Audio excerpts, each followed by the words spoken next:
Everyone, আসসালামু আলাইকুম। আমি হেভেন লাইফস্টাইল থেকে হেভেন আরেকটি নিউ ভিডিও নিয়ে আপনাদের মাঝে হাজির হলাম। আশা করছি আল্লাহর অশেষ রহমতে আমার সমস্ত মিষ্টি আপু এবং ভাইয়ারা ভালো আছেন। আলহামদুলিল্লাহ, আল্লাহর অশেষ রহমতে এবং দয়ায় আপনাদের ভালোবাসায় আমরাও সবাই, পরিবারের সবাই অনেক অনেক ভালো আছি। আলহামদুলিল্লাহ আলহামদুলিল্লাহ আলহামদুলিল্লাহ। সবাইকে পবিত্র রমজান মাসের মুবারকবাদ জানাচ্ছি। তো এই রমজান মাসটা আমার জন্য খুবই স্পেশাল, সেটা আপনাদেরকে আমি ভাষায় বোঝাতে পারবো না। পুরাটা বছরই আমি এই রমজান মাসটার জন্য অপেক্ষা করি। আমার জন্য এই রমজান মাসটা একটা পবিত্র মাস, উৎসবের মাস, আনন্দের মাস এবং রহমত বরকতেরও একটা মাস। তো এই ভিডিওটা কিন্তু সবে বরাতেরও অনেক আগের। তো এই যে দেখেন বাসার কি করুণ অবস্থা। এখানে মিস্ত্রি ভাইয়া আমার ড্রেসিং টেবিলটা কিছু সমস্যা হয়েছে, সেটা উনি ঠিক করতেছে। তো তার সাথে ওইদিকে আপনাদেরকে দেয়ালটাও দেখালাম। ওইদিকেও আরেকটা ভাইয়া এসেছে, একটু সিমেন্ট দিয়ে দেয়ালটা একটু নষ্ট হয়েছিল সেটা ঠিক করছে। তারপরে কিন্তু আবার রং কাজটা কিন্তু আমি করেছি। তো মিস্ত্রি ভাইয়াটা কিন্তু আমার ড্রেসিং টেবিলটা ঠিক করতেছে, তার সাথে কিন্তু আমি খাটেরও কাজ করাচ্ছি। আমার খাটের মধ্যে স্ট্যান্ড লাগানো হবে, তার সাথে খাটটা কিন্তু বানিশও করা হবে। এবার কিন্তু আমি খাটে তেঁতুল বিচি কালারটা করেছি। আর এদিকেও কিন্তু আপনারা কিন্তু আমার ডাইনিংটা একদমই দেখতে পাচ্ছেন না। আমি কিন্তু আমার ডাইনিং বিক্রি করেছি, শোকেস বিক্রি করেছি, ডাইনিং ক্যাবিনেটও বিক্রি করেছি, এবং সেগুলো বিক্রি করে কি এনেছি সেটা তো আমার জন্য খুবই ইউনিক, স্পেশাল এবং খুবই পছন্দের লিস্টে থাকা। আমি কিন্তু এর মধ্যে 4 থেকে 5টা ফার্নিচার নতুন করে বানিয়ে নিয়েছি, আর ওইগুলো আপনজনদের কাছেই কিন্তু আমি বিক্রিও করে দিয়েছি। আর এদিকে দেখেন আমি রান্নাটাও বসিয়ে দিয়েছি, কাজ চলছে। এইখানে কিন্তু 3 জন মিস্ত্রি 3 রুমে কাজ করতেছে। তো ড্রেসিং টেবিলের কাজটা কিন্তু প্রায় শেষই হয়ে গেছে। তারপরে কাঠের স্ট্যান্ড লাগানো, পরের দিন হবে বানিশ, একদিন ড্রেসিং টেবিল। আমি কিন্তু একটা শোকেসও বানিয়ে নিয়েছি, সেটাও কিন্তু আলহামদুলিল্লাহ খুবই সুন্দর হয়েছে। তো 2025 সালের ভিডিও এবং শেষের দিকে আমি খুবই পছন্দের জিনিস এবং আমার মনের সব শখ, মনের মাধুরী মিশিয়ে কিছু ফার্নিচার বানিয়েছি। 2025 সালে অর্ডার করেছি, 26 সালের শুরুতে আমি পেয়েছি এবং এখন আমার বাসায় ফার্নিচারগুলো আছে। আর এদিকে যে দাঁড়ানো উনি হচ্ছে আমার শ্বশুর, উনিও বেড়াতে আসছিল। তো মিস্ত্রির কাজগুলো বাবা দেখতেছিল। আর ওইদিকে দেখেন বাসার অবস্থা। তো আপনাদের আপু বলতে পারেন 4-5 হাতেই কাজ করতেছি, একটার পরে একটা রান্না হচ্ছে। বাসায় মিস্ত্রি থাকলে কীরকম কাজ হয় সেটা তো আপনারা জানেনই। সব দিক দিয়ে সামলিয়ে উঠতে পারতেছি আলহামদুলিল্লাহ। 2025 সালের শেষটা এবং 26 সালের শুরুটা আমার জন্য খুবই আনন্দের এবং উৎসবেরই বলতে পারেন। তার সাথে আবার রমজান মাস, তো আমার খুশি তো দ্বিগুণ বেড়ে গেছে। আমি আমার পছন্দের জিনিসগুলো আনতে পেরেছি, সবগুলোই হয়তো বা আপনাদের সাথে পরবর্তীতে শেয়ার করব। প্রতিটা জিনিসই ব্যবহার করছি, বসে খাচ্ছিও এবং সাজিয়ে গুজিয়েও রেখেছি, কিন্তু কোনো কিছুই শেয়ার করা হচ্ছে না যেহেতু আমার ছেলের পরীক্ষা। তো এখানে চিকেনটা আমি আগে খুব সুন্দর করে মশলা দিয়ে ভেজে নিয়েছি, মশলা হলুদ আর মরিচের গুঁড়াটা। তারপর আমি চিকেনটাও রান্না করছি। আর এর ভিতরে দেখেন কি ময়লা হয়েছে আমার বেডরুমে। তো বেডরুমের খাটটা কিন্তু আজকে বানিশ হবে না, আগামীকালকে হবে। বানিশটাও 2 দিন লাগবে, তার সাথে আমার শোকেসটা যে বানানো হয়েছে সেটাও 2-3 দিন লেগেছে। বলতে পারেন পুরো 1 মাস যাবতই আমি বাসায় কিছু ফার্নিচার বানিয়েও নিচ্ছি। এই যে স্ট্যান্ডটাও কিন্তু লাগানো শেষ, এটাকেও বানিশ করতে হবে। তো ঘরটা কিন্তু ঝাড় দিতে হবে। তো কি পরিমাণ ময়লা দেখেন। আর এই ঘর ঝাড়া মোছা করার পরে ফার্নিচারে যে কি পরিমাণ ধুলা হয়েছিল সেটা মুছতে আমার হাত পায়ের অবস্থা তো করুণ অবস্থা। তো আমার বাসায় সবগুলা ফার্নিচারই কিন্তু তেঁতুল বিচি কালারের, সেহেতু ময়লাটা আরও বেশিই হয়। এই যে আমি কিন্তু সোফার যে ব্রাশটা আছে সেটা দিয়ে তুষকটা সুন্দর করে ঝেড়ে নেব। আপনারা কি খেয়াল করতেছেন আপুরা? এই যে আমি কিন্তু আমার খাটে স্ট্যান্ডটা লাগিয়ে নিয়েছি। এখন হয়তো বা চিন্তা করতে পারেন এই যে আমি খাটে স্ট্যান্ডটা কি মশারির জন্য দিয়েছি? সেটা অবশ্যই না। হ্যাঁ, মশারি ব্যবহার করা যাবে এবং খুবই ভালো হবে মশারি লাগালে, মানে ব্যবহার করাটা খুবই ইজি হবে। কিন্তু না, আমি খাটে স্ট্যান্ডটা লাগিয়েছি কিসের জন্য সেটাও আপনাদের সাথে হয়তো বা জিনিসগুলো এনে যখন স্ট্যান্ডে লাগাবো তখন আপনাদের সাথে শেয়ারও করব এবং বলবো পুরাটা কথাই। এই যে দেখেন ড্রেসিং টেবিলের কীরকম বেহাল অবস্থা। তো পুরাটা ড্রেসিং টেবিলই কিন্তু আমাকে গুছাতে হবে, সব জিনিসই কিন্তু বের করা হয়েছে, যেহেতু পুরাটা ড্রেসিং টেবিল উল্টানো হয়েছিল, তারপরেই মেরামত হয়েছিল। আর এদিকে দেখেন লিভিং রুমের কি বেহাল অবস্থা। এখানে দেখেন টিভির নিচের ক্যাবিনেটটা খুলে ফেলা হয়েছে। খুবই সুন্দর ছিল আমার এই ক্যাবিনেটটা, কেন খুলে ফেললাম? কাজটা কি ভুল হলো? না, এটাও দেখবেন আমি কি বানিয়েছি। তো এই যে দেখেন আমার ক্যাবিনেটটাও কাটা হচ্ছে, আর এটার সাথে আমি একটা শোপিসের সুকেস বা টিভি ক্যাবিনেটও বলা যায় এরকম ডিজাইন করে আমি কিন্তু বানিয়ে নিয়েছি বাসায় থাকা কিছু কাঠ দিয়ে এবং পুরানো একটা ড্রেসিং টেবিল দিয়েই কিন্তু আমি এই টিভি ক্যাবিনেটটা আর শোপিসের সুকেসটা বানিয়ে নিয়েছি। আর এই ভাইয়া এই কাজটা করতেছে। তো মিস্ত্রিরা প্রায় অনেক সময় ধরে আমার বাসায় কাজ করেছে, পুরো 1 মাসই বলতে পারেন। রান্নাঘরের ক্যাবিনেট বানানো সব কিছুই করে নিচ্ছি। তো এদিকে এলোমেলো বাসা, এদিকে কিন্তু আবার রং কাজও করতে হবে। এই যে দেখেন ক্যাবিনেটটা খোলার পরে পিছনের যে কালারটা সেটা কিন্তু সাদা। তো আমার বাসাটা কিন্তু মানে লিভিং রুমটা পিঙ্ক কালার, তো ওই কালারটাও আবার আমাকে করতে হবে। কত ঝামেলা! একটা কাজ করলে আরও তার সাথে 10টা কাজ বের হয়ে আসে। অলরেডি যারা আমার ভিডিওটি দেখা শুরু করেছেন প্লিজ একটা লাইক দিয়ে ভিডিওটি কন্টিনিউ করবেন।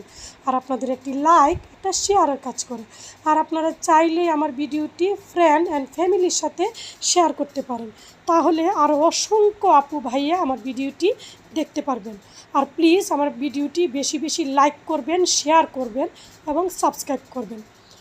আর আজকে যারা আমার ভিডিওটি প্রথম ভিজিট করছেন ভিডিওটি শুরু থেকে শেষ পর্যন্ত দেখবেন।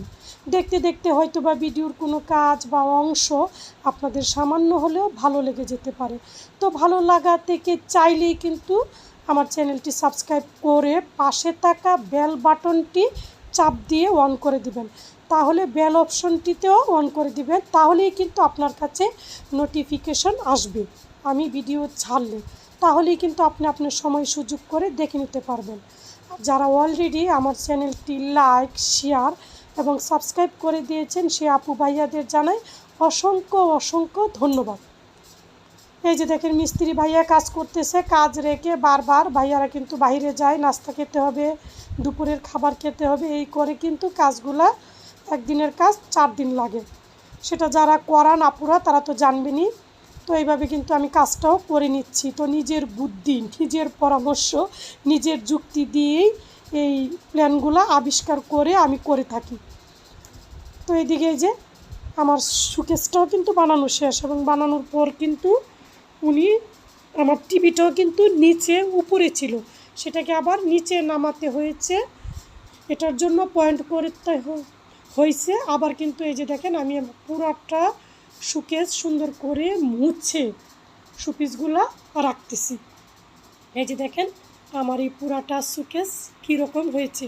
তো টিভি ক্যাবিনেটই বলা যায়, আবার শোপিসের শোকেসও। তো আমি কিন্তু এখানে শোপিসগুলাই রাখতেছি। তো এখানে আমার পছন্দের একটা শো হচ্ছে, সেটাও দেখতেছি টিভিতে। আমি কিন্তু অনেক ফার্নিচার কিনেছি, আপনারা মনে কিছুটা বুঝে ফেলেছেন। আমার যে ডাইনিংটা সেটাও দেখা যাচ্ছে, আমার যে নতুন ডাইনিংটা, তার সাথে দোয়েল চত্বর থেকে যে বেতের সোফা সিস্টেম মুড়াগুলো এনেছি সেগুলো কিন্তু কিছুটা দেখা যাচ্ছে। সেগুলো একটা একটা করে আমি ভিডিওতে শেয়ার করব। তো ওই যে দেখেন আমার পুরাটা শোকেস আলহামদুলিল্লাহ আমার কিন্তু খুবই পছন্দ হয়েছে। আপনাদের কীরকম লেগেছে আমাকে কিন্তু কমেন্টস করে জানাতে পারেন, জানালে কিন্তু আমি খুবই খুশি হব। বাসায় যে শোপিসগুলো ছিল যেগুলো আমি এই জায়গায় রাখবো সেগুলোও কিন্তু আমি সুন্দর করে মুছে নিয়েছি। তো শোপিসের শোকেস সব কিছু মুছে, ভিতরের থাকগুলা মুছে, আয়নাটা মুছে নিয়েছি। আর এই যে দেখেন সুন্দর করে সবগুলো শোপিসও রেখে দিচ্ছি। তো এরকম একটা শোপিসের শোকেস আমি কিনবো এরকম ইচ্ছা ছিল, কিন্তু অবশেষে ঘরে থাকা কিছু কাঠ দিয়ে, ড্রেসিং টেবিল দিয়ে, ছেলের পড়ার টেবিলের সেলফ দিয়ে আমি কিন্তু এটা বানিয়ে নিয়েছি। তো পুরাটা বানানো যদি দেখাতে পারতাম তাহলে হয়তো বা আপনারাও বাসায় থাকা মানে পড়ার টেবিলের ক্যাবিনেট দিয়ে বা ড্রেসিং টেবিল দিয়ে আপনারাও বানাতে পারতেন, কিন্তু তখন আমি ভিডিওটা কোনোভাবেই করতে পারিনি। এটা কিন্তু একটা সেলফ বই রাখার এবং একটা ড্রেসিং টেবিল, সেটা দিয়ে আমি শোকেসটা বানিয়েছি। তো এই যে সুন্দর জিপসনের যে ফ্লাওয়ারটা বাসটা, সেটা আমি মতিঝিল হলিডে মার্কেট থেকে এনেছিলাম, সেটাও রেখে দিচ্ছি। আর আমার পানদানিটা, তো এখন যেহেতু রোজা, তো পান তো আর খাওয়া হবেই না, পানদানিটাও রেখে দিচ্ছি। আর এদিকে যেই ডেজার্টের যে বাটিটা, সেটাও কিন্তু আমি বাণিজ্য মেলা থেকে এনেছিলাম। তো এগুলা তো মানে দিল্লির দোকান থেকে এনেছিলাম, বাণিজ্য মেলায় যে দিল্লির দোকানগুলো হয় সেগুলো থেকে। তো সুন্দর সুন্দর শোপিসগুলো দেখে দেখেই কিন্তু আমি ভিতরে রাখতেছি।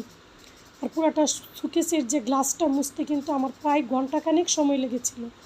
দেখিয়ে ফেলেছি খুব সহজে, কিন্তু মুছে গুছিয়ে রাখতে প্রায় 3 থেকে 4 ঘন্টা সময় লেগেছিল। এবং আমি কিন্তু একবারে করিনি, একটু একটু করে থাক মুছে মুছে বাসার যেহেতু অনেক কাজই থাকে সেগুলো করে নিয়েছি। তো সুন্দর করে মুছে মুছে রাখতেছি। এবং তার সাথে বাসায় কিন্তু নতুন জিনিসও এসে পড়েছে। আর যখন বয়সটা দিচ্ছি রাত্রের মনে হয় প্রায় 1 থেকে 1.5টা বাজতেছে। আর এখন কিন্তু রোজা আর সেহরি খেতে হবে, এই সময় আমি আপনাদের সাথে ভয়েসটা শেয়ার করে ভিডিওটা ছাড়বো ইনশাল্লাহ। তো এই রমজান মাসে খুব সুন্দর করে রোজাগুলোও রাখতে পারতেছি আল্লাহর অশেষ রহমত এবং দয়াতে। খুব সুন্দরভাবে ইফতারিও বানাতে পারতেছি, সেহরিও বানাতে পারতেছি। টেবিলটা সুন্দর করে সাজিয়ে নতুন মার্বেলের, আমি কিন্তু মার্বেল পাথরের টেবিল কিনেছি আলহামদুলিল্লাহ। আমার সবচাইতে বড় শখ এবং পছন্দের জিনিসটাও আনতে পেরেছি, এই মার্বেলের টেবিলটা, সেটাতে বসে খাচ্ছি। এবং তার সাথে আমার সবচাইতে পছন্দের আরেকটা ছিল ডাইনিং ওয়ার্গান, সেটাও আনতে পেরেছি আলহামদুলিল্লাহ আলহামদুলিল্লাহ আলহামদুলিল্লাহ। মহান আল্লাহ তাআলার অশেষ রহমতে আপনাদের ভালোবাসা এবং দোয়াতে খুবই ভালো আছি। আপনারা আমার পরিবারের জন্য, আমার জন্য, সবার জন্য, আমার সন্তানের জন্য দোয়া করবেন। আমিও আপনাদের সবার জন্য এই পবিত্র রমজান মাসে আল্লাহর কাছে দোয়া প্রার্থনা করব, আমিন। তো পুরাটা শোকেসে কিন্তু আমি সুন্দরভাবে গুছিয়ে নিয়েছি, সবগুলো শোপিসে আমি জায়গা মতো ঠিকঠাক করে রেখে দিচ্ছি। তো শোপিসগুলো কিন্তু সবগুলোই মুছে একেবারে ক্লিন করে তারপর আমি রাখতেছি। তো টিভি ক্যাবিনেটের উপরে আমি একটা টিস্যু হোল্ডার আর একটা ছোট অ্যাকুরিয়াম রাখলাম এবং বাকি কিছু জিনিস সেগুলো উপরের থাকটাতে রাখবো টিভির উপরে। তো সব কিছু সুন্দরভাবে বেশ সাজুগুজু করে গুছিয়ে টিপটপ করে রাখতেছি। তো রাখার পরে কীরকম হবে তাও আপনাদের সাথে শেয়ার করব। আমার সবচাইতে পছন্দের যে ফার্নিচারগুলা আমি কিছুদিন আগে এনেছি, সেগুলোও কিন্তু আপনাদের সাথে একটাও শেয়ার করা হয়নি। তো এদিকে আমার কফি কর্নারটা, সেটাও সুন্দর করে মুছে নিয়েছি। আর টিভিটাও পরিষ্কার করে ক্লিনজার দিয়ে একেবারে ওয়াশ করে নিয়েছি। আর সবগুলো শোপিসে যে আমি একটু এদিক সেদিক করে দেখে নিচ্ছি কোনটা কোন দিকে রাখবো, ঠিক বুঝতে পারতেছি না। একটু সরিয়ে একটা ওইদিকে একটা ওইদিকে নিয়ে কিন্তু দেখতেছিলাম। যতক্ষণ পর্যন্ত সুন্দর না হবে, টিপটপ না হবে, ততক্ষণ পর্যন্ত কিন্তু আমি নাড়াচাড়া করেই যাব। তো বলতে পারেন খুঁতখুঁতে একটা অভ্যাস। তো এদিকে মিস্টার DIY থেকে একটা ওয়ার্ড্রপ এনেছি, সেটাও রেখে দিয়েছি টিভি ক্যাবিনেটে বা শোকেসের উপরে। তো এভাবে উপরের জায়গাটা সাজাচ্ছি। তো খুবই সময় নিয়ে রান্নাবাড়াও করতেছি, তার ভিতরে চা নাস্তাও কিন্তু করে নিয়েছি, একটার পরে একটা কাজও করে নিচ্ছি। ভিডিওর শুরু থেকে শেষ পর্যন্ত আমার কথায় যদি কোনো ভুল ত্রুটি হয়ে থাকে প্লিজ ক্ষমা সুন্দর দৃষ্টিতে দেখবেন। আপনাদের দীর্ঘায়ু এবং সুস্বাস্থ্য কামনা করে নতুন আরেকটি ব্লগ দেখার আমন্ত্রণ জানিয়ে আজকের ভিডিও থেকে এখানেই বিদায় নিচ্ছি। আল্লাহ হাফেজ, আসসালামু আলাইকুম।